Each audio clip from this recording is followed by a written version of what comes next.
Well, hi everyone. Thanks for joining. I'm going to go ahead and get started now. Today we'll be talking about call reporting and how useful it might be for your organization. I wanted to start off by introducing myself. My name is Drew Schulte, and I'm a systems engineer here at Agility. Today we'll be looking at KPIs, reports within different departments, skills-based routing, complete end-to-end reporting, and how to run and access reports. Throughout this presentation, if anyone has any questions, if you guys want to put them at the chat, and at the end I'll be happy to go over those along with any other additional questions. I wanted to start off by asking everyone a simple question. What is it like to be a customer of your own business? Is your company really providing the customer experience you're expecting? When it comes to offering a product or service, lots of companies offer the exact same thing. We as consumers tend to go back to the ones we like because of the experience we have with them or the customer service they're providing us. Have you ever stopped and thought, is my company that? Are we providing that customer experience? And if not, how do we make it that? Today, we're going to be looking at some of the different tools you can use to help give you a true insight of what's going on within your organization, along with different reports to help make improvements.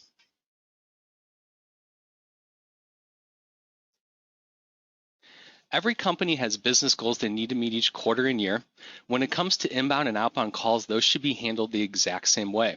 Having KPIs in place or key performance indicators will allow you to measure how effectively a department is being managed or ran. When it comes to calls, when a call comes in and reaches your customer service group, how quickly is that call being answered? Successful companies will say when a call reaches a group, it should be answered in less than 20 seconds by a live person. Some important KPIs are average time in queue, how long is that person on hold before they get a live answer, call abandonment, did anyone hang up before the call made it to a live person, calls per agent, how many calls did that person take during the day, along with the total talk time of that agent. Having reports will give you direct visibility into your data and allow you to use this information to make improvements. Let's take a look at how different reports can affect different parts of your business. Sales is usually a key part to any organization. This is the group that's bringing in the revenue. So how are you currently monitoring that department's calls? Call reporting can give you an insight of what that team may or may not be doing. Usually sales reps are assigned a few KPIs such as number of outbound calls in a day or maybe total talk time. If anyone has been a sales manager, they've probably had a rep that would come in, appear to be doing a really good job.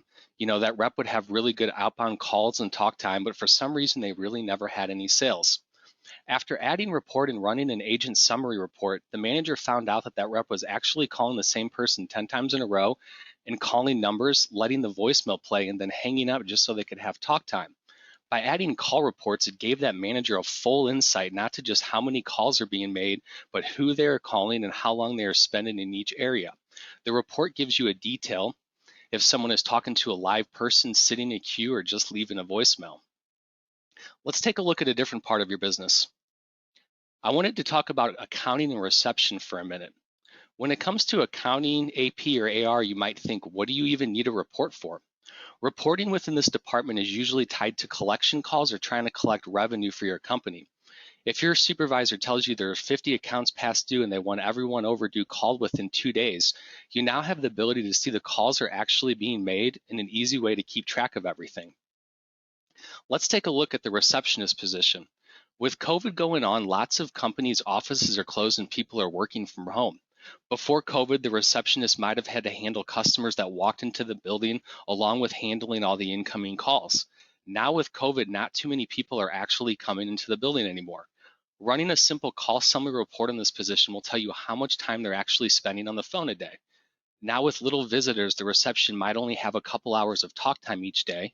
With additional downtime, maybe now the receptionist can go and help out with like the customer service or maybe the marketing group. When it comes to staffing, different group reports can really help out with that. One of the reports is calls by time per day by group. This report allows you to see how many inbound or outbound calls come into a group at different times throughout the day.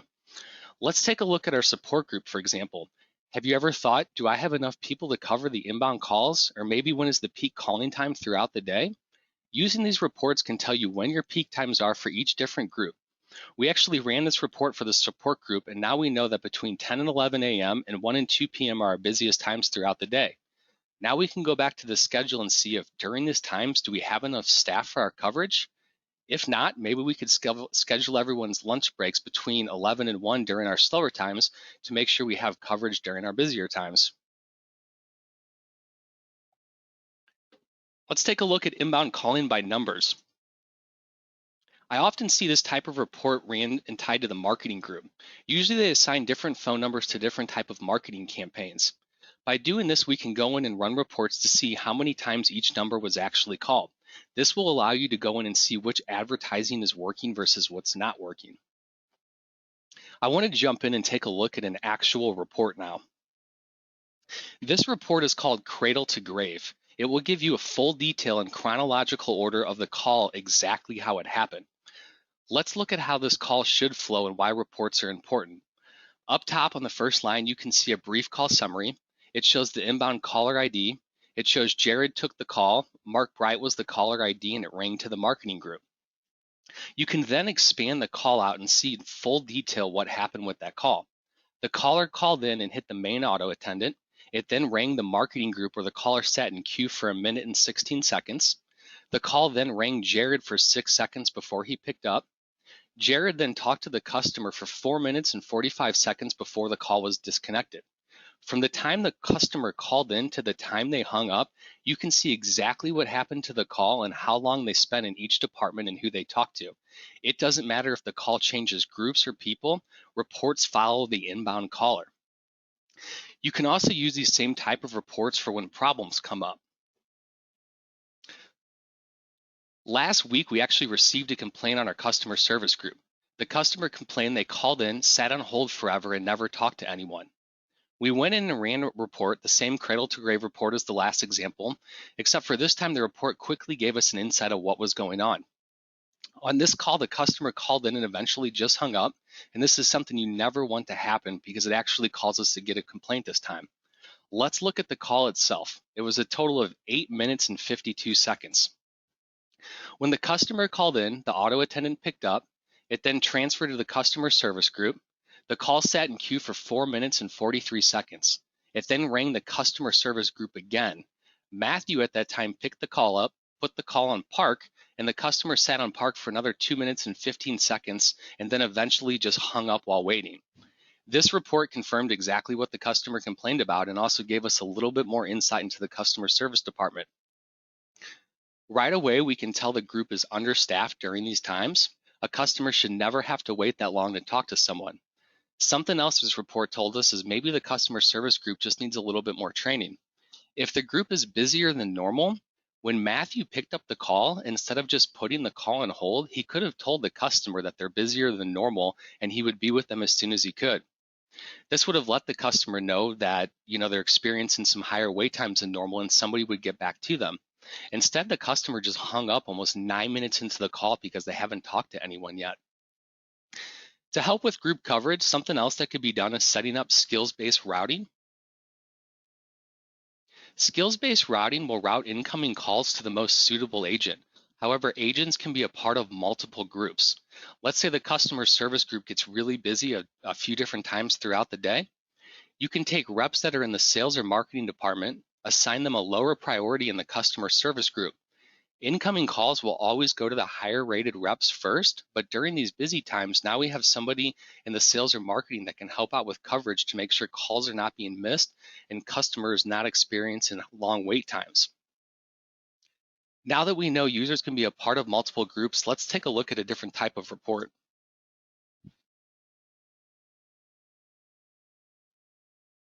When it comes to reports, most people are probably thinking data you access after the fact.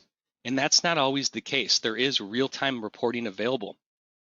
This is the data that's happening at the exact moment with the agents in the group that you're monitoring. You can see there are currently 0 calls sitting in the queue. You can see the current longest wait time is 0 seconds. This means all the calls have been answered right away and no one has sat in a queue. We can see the total calls presented along with the total calls answered and abandoned calls. Now you're probably looking at this and thinking, If not 497 calls have been presented and only 342 answered, but nobody hung up, how are these numbers actually adding up? Usually this will always be the case, and this has to do with how call overflow groups are set up. If a call comes in, it might be presented to an agent. Let's say it rang 3 times and the agent didn't answer. At that point, the call is then overflowed and presented to the next available agent or maybe a different group that answers it. In this case, the call was presented to multiple users but only answered by one. That's why the inbound and outbound calls will usually be different when you're looking at these type of reports. Looking under the call data will show you a quick view of the agents that are in the group and what their current status is. Are they currently logged in or logged out? Are they currently on the phone or sitting idle? If you're a manager of the group, having real-time reporting is going to help you make sure all your KPIs and goals are being reached. You can also monitor your agents to make sure they're working correctly. And with remote workers, on the increase, having these type of reports is really important. Before, you might have been running a team where everyone sits right next to each other in the office. It's really easy to monitor and watch what people are doing or saying when you can physically see and hear them. When it comes to working remote, it's a lot harder to watch what people are physically doing or hear what they're doing. Having real-time reports along with the ability to run a report and see how long they were on the phone for, average talk time per call, how many calls they make or receive in a day becomes a critical role to make sure everyone is hitting the goals they've been assigned. Sharing this data with a group is also something we're seeing a lot more of.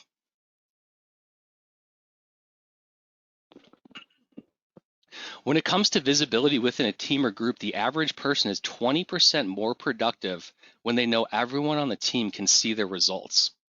Let's say your company currently isn't using reports. You have a new hire customer service rep that's now working from home. Since there are no reports or visibility into them, the new hire customer service rep might be thinking, well, I'm probably doing okay. I'm taking most of the calls that are coming my way. Then your company adds reporting into the mix. On top of adding the reports, they're also going to share the group report with everyone at the end of the day. The new hire received the report and thought they were doing okay, but now they can see they're actually taking 35% less calls than everyone else on their group. The new hire also knows that at the end of every day, the report is going to hit their entire team with the results from that day. Most people don't want to look bad in front of their whole team, so by adding group visibility, you almost instantly see improvements within the team. Let's take a look at a different type of report. I wanted to spend just a few minutes on 911 and harassment. Every time 911 is called, it's always logged into the system, but to see where the call originated from and at what time could also be useful if you have a larger building or multiple buildings on site. Maybe your company has a single address but has 3 buildings on a campus. If somebody dialed 911, let's say from building C, floor 3, room 23, it could instantly send an alert notification to the main front desk or whoever you have assigned to manage emergencies so they can see where these calls are actually coming from. Something else we see in support is helping with harassment calls. Let's say you have someone calling in and harassing your employee. Being able to run a report on just a phone number can show you how many times that person may called in and at what times, and this might be helpful if you have to fill out any type of official report. At the same time, we can also go in and block those numbers to prevent any type of future calls from those people. Switching gears with call data and reports, I want to take a look at something else. Something we're seeing more and more of is integration with third-party applications such as Salesforce or Microsoft Dynamics. With all the call data being stored, having the ability to integrate that right into your CRM allows you to bring more and more data into a single source. Programs such as Salesforce use that type of data, and they can show you trends within your customer and departments to really help fine-tune your organization. Talking about all this data, how do we actually access it? There's actually 2 ways you can access call reports. The first is a program. It does have a desktop application that you can install directly on your PC that allows you to get instant access to reports. The second is through a web browser. The program does have the ability to be set up through a web browser, and we at Agility, we set up web access for all of our customers that have the reporting package. Since the second option is a web browser, it allows you to access from anywhere that you have an internet connection. You can simply go in and then run your reports. Once you're logged in, there are almost 60 reports out of the box you can access. However, you can also customize reports. They have customized reports because no two businesses are alike. What might work out of the box for one customer might be completely different for the next. The nice thing is there are many out of the box report, so maybe one's close enough but doesn't have everything you need. You can then go in and use that report as a good starting point, and you can customize it by adding some more filters to it. If that doesn't work, you can always go in and create a report from scratch. Doing this is not as hard as it sounds. It's simply checking checkboxes next to the criteria you're looking for, so it can simply just apply filters to the data. And this really can be done by anyone. It's simply just checking some checkboxes. After you know what type of reports you want, let's take a look at how to make them fun. Since looking at data and numbers on a graph can be a little boring, they do have the ability to completely customize the reports with different skins or looks. It will allow you to change the way it looks. You can change the colors, you can add logos, you can theme it to your company or maybe just your department. I'm not sure if anyone on this call watches The Office, but I actually went in and themed this one to that show. I added some logos up top, and if you wanted to take it a step further, you could actually go in and swap out all the colors and some of the fonts and really kind of personalize that to really fit your department or your company. Again, you can change just about anything you want on this to make it more fun for your group or department. Once you do have your custom look set up, something that you might want to do, taking it to the next step, would be to automate your reports. I find it useful to automate your reports. Whether you're constantly finding yourself running the same type of report or keep forgetting to run a report because you only have to do it once a week or once a month, you should simply go in and just automate the entire process. You go in, you select the type of report you want to run, you then select the day and apply the filters you want, and then you save it and it sends the email out to you. There's no limitation to the number of automated reports or number of email addresses you can add. There's also no limitations to how often they can be sent out either. You can have these reports sent out hourly, daily, monthly, or just whatever you have set up.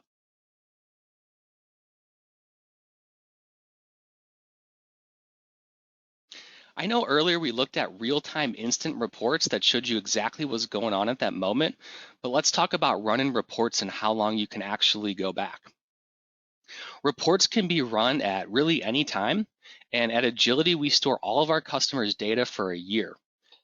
So at any time you can go in, you can run a report from that exact moment, and you can go all the way back up to a year. After the year time frame, we do give our customers access to archive that data if they would like to archive it and save it so they could access it even further back than a year. So if you do need that, we do have the ability to get that for you as well.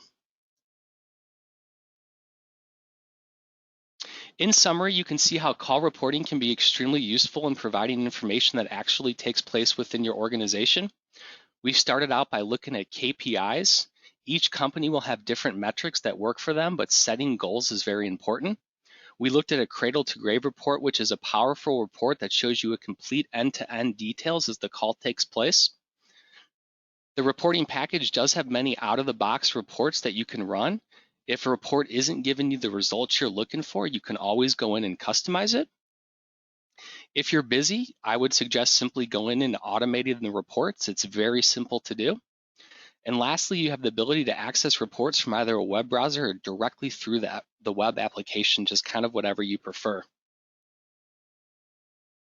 As always, if you have any questions, please reach out to us. Support can be reached through the portal.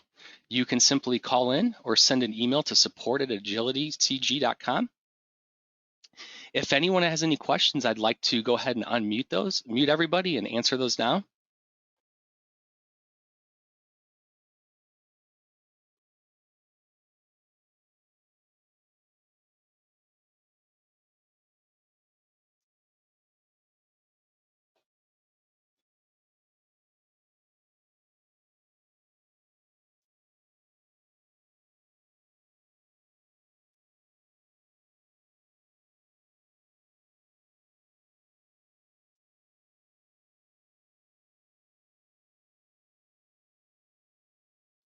So John, to answer your question, this is not an extension. It is a separate program that goes in and does all the call reporting.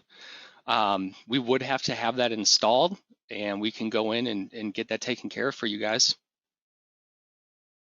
I went ahead and unmuted everybody, so everybody has individual control. If anybody has any questions, you can go ahead and unmute yourself and ask those now.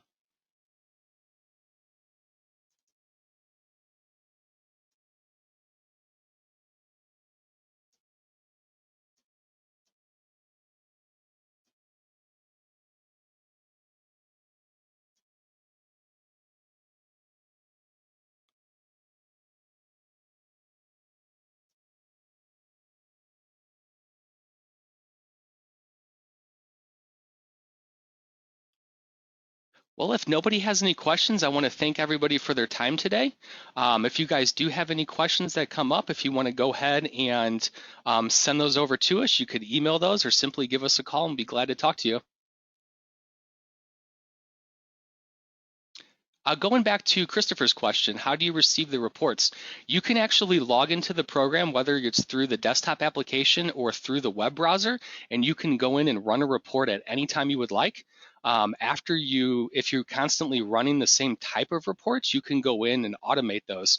So if it's the same report, you could just set it up to email you at 5 o'clock every day, or email you at the end of the week if it's like a week-long type of report, or just whatever the case is. But you can automate them, or you can go in through the web browser or through the desktop application and access call reports at any time.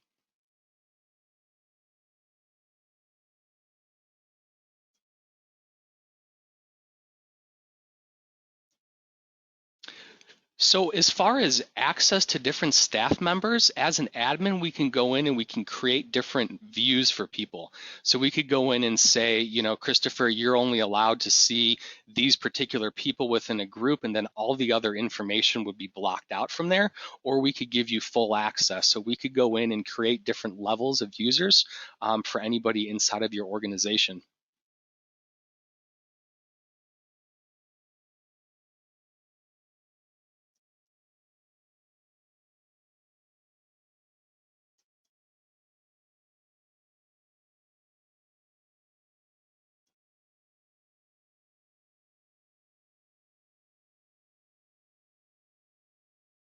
Hey, John, I'm going to reach back out to you separately about your vision view questions, and we can further discuss that offline.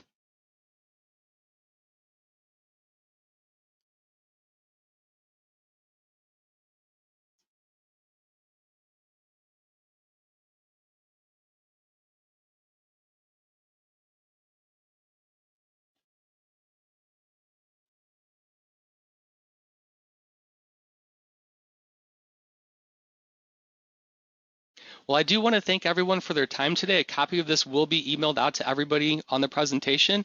And if anybody has any questions, feel free to give us a call or send us an email. I hope everybody has a great day. Thank you.